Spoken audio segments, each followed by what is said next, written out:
Hello and namaste, welcome back to another exciting video.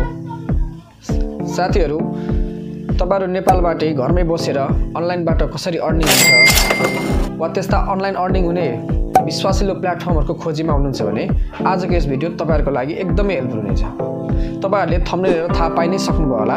आज म तपाईहरुलाई नेपालमै गर्न सकिने यस्ता 3 प्लेटफर्मको बारेमा बताउने छु जहाँ नेपालमै थुप्रै व्यक्तिहरुले महिनाको लाखौं कमाउँछन्। ल त साथीहरु ढिला नगरी आजको यस टेक जर्नी सुरु गरौँ। पहिलो प्लेटफर्मको कुरा गर्ने हो भने फ्रीलान्सिङको बारेमा कतिलाई थाहा छ थाहा हुनेले प्लिज कमेन्ट गर्नु होला।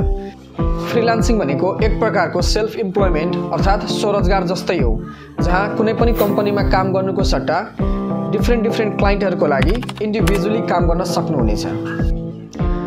नेपालमा फ्रीलान्सिङको लागि एकदमै विश्वासिलो प्लेटफर्म भनेको upwork हो। upworkमा कसरी एकाउन्ट क्रिएट गर्ने वा यसमा कसरी जोइन गर्न सकिन्छ यी जस्ता कुराहरु सोच्दै हुनुहुन्छ भने तपाईलाई सिकाउनलाई म आफ्नो मोबाइलको स्क्रिन शेयर गर्न चाहन्छु।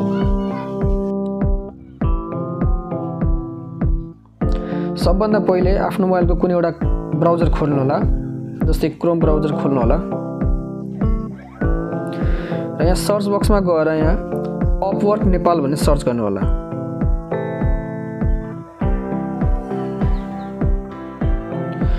ल यहाँ दोस्रो नम्बरमा हेर्न सक्नुहुन्छ नेपाली जब्स भन्ने छ, upwork नेपाली जब्स भन्ने, यसमा क्लिक गर्नु होला।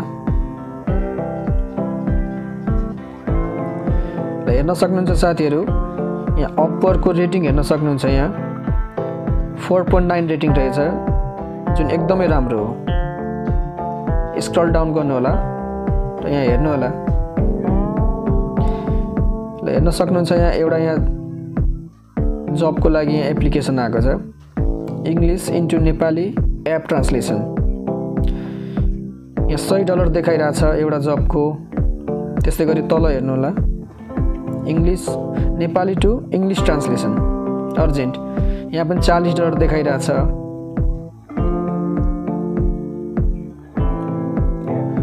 र यसमा एकाउन्ट क्रिएट गर्नलाई यहाँ साइन अपमा जानु होला।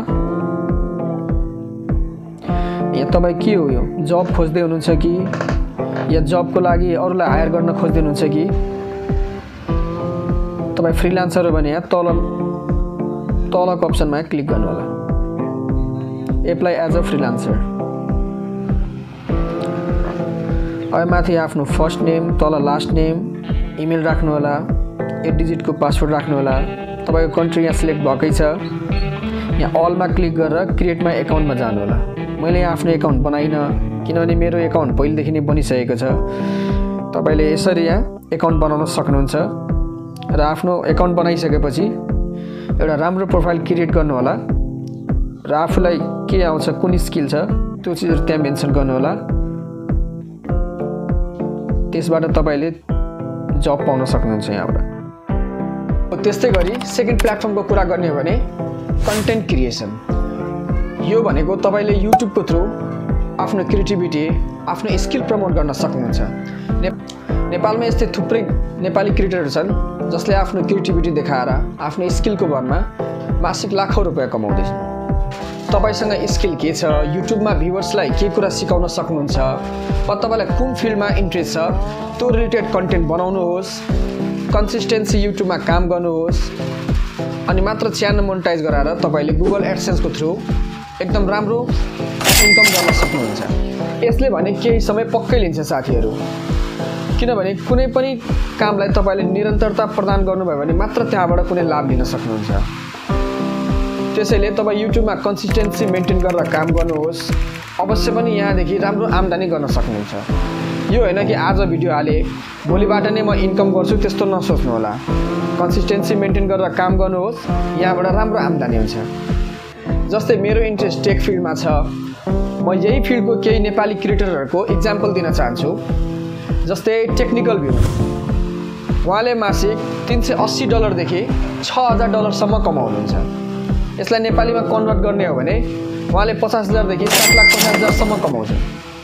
त्यस्तै गरी अर्को एउटा क्रिएटरको एक्जाम्पल दिन चाहन्छु, टेक्नो केडी। उहाँले पनि $280 देखि लगभग $3600 जति महिनाको कमाउनुहुन्छ। यसलाई पनि नेपाली रुपैयाँमा परिवर्तन गर्ने भने उहाँले पनि 30-40 हजार देखि 4 लाख सम्म कमाउनुहुन्छ। यसबाट के बुझ्न सक्नुहुन्छ साथीहरू, उहाँले नभई कम्तीमा लगभग मासिक 1 देखि 1.5 लाख मजाले कमाउनुहुन्छ युट्युबबाट। त्यसकारण तपाईँ पनि यहाँ यो प्लेटफर्ममा जोइन गर्न सक्नुहुन्छ। तपाईसँग के स्किल छ वा तपाईले के भ्युअर्सलाई सिकाउन सक्नुहुन्छ, दिन सक्नुहुन्छ भने तपाईले यहाँबाट पनि राम्रो आम्दानी गर्नुहुन्छ।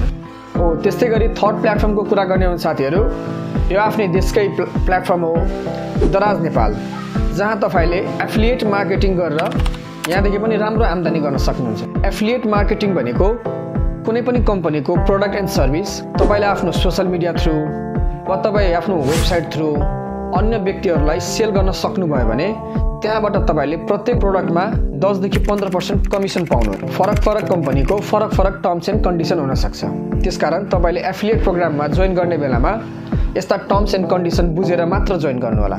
नेपालमा दराज बाहेक पनि यस्ता थुप्रै एफिलिएट प्रोग्रामहरू छन् जसमा तपाईँ जोइन गर्न सक्नुहुन्छ, जस्तै सस्तो डिल, त्यस्तै गरी वर्ड लिङ्क, सिजी डिजिटल, एनसेल हो, यी जस्ता प्लेटफर्म पनि जोइन गरेर तपाईले यहाँ र यिनीहरूको प्रोडक्टहरू सेल गर्न सक्नुभयो भने, यिनीहरूको सर्भिसहरू सेल गर्न सक्नुभयो भने यहाँबाट तपाईले राम्रो आम्दानी गर्न सक्नुहुन्छ। हो यी थिए साथीहरू नेपालबाटै अनलाइन अर्निङ गर्न सकिने वेबसाइटहरू, जहाँ तपाईले कन्सिस्टेन्सी मेन्टेन गरेर काम गर्नुभयो भने अवश्य पनि यहाँबाट तपाईले एकदम राम्रो आम्दानी गर्न सक्नुहुन्छ। हस्त साथीहरू, भिडियोमा केही इन्फर्मेटिभ लाग्यो भने च्यानललाई सब्स्क्राइब गर्नु होला, भिडियो मन परे एउटा लाइक गर्नु होला र आगामी दिनमा यस च्यानलमा कस्तो खाले कन्टेन्ट देख्न चाहनुहुन्छ प्लिज कमेन्ट गर्नु होला। र मैले योभन्दा अगाडि बनाएको भिडियोहरू हेर्न चाहनुहुन्छ भने म यो भिडियोको अन्तिममा राखिदिनेछु, त्यो पनि चेकआउट गर्नु होला। हस्त साथीहरू, भिडियो हेरिदिनु भएकोमा धन्यवाद।